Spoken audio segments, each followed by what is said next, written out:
Welcome or welcome back to UTech Exam Prep. And for today's video, we're going to be doing this question right here. So take a minute and pause the video here. Try to see if you can do it yourselves.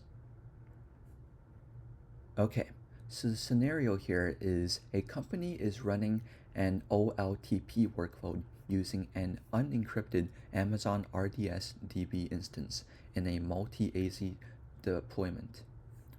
Daily snapshots are taken from the instance, but they are also unencrypted.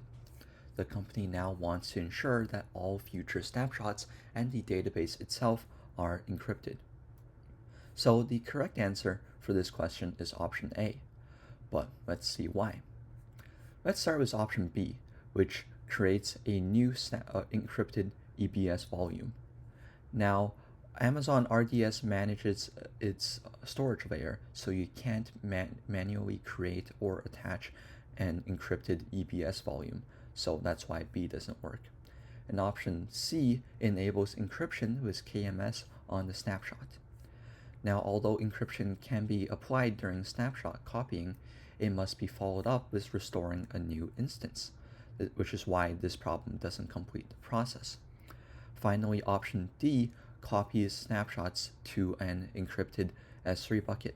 Now the problem is that copying to S3 might ensure the snapshot storage, but it doesn't encrypt the active RDS instance or future snapshots. And let's go back to option A and see why it's right. First of all, it follows the AWS approved procedure for encrypting an RDS instance and its snapshots.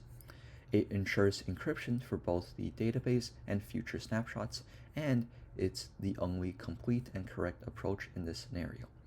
Now, thank you for watching, and of course, subscribe for more.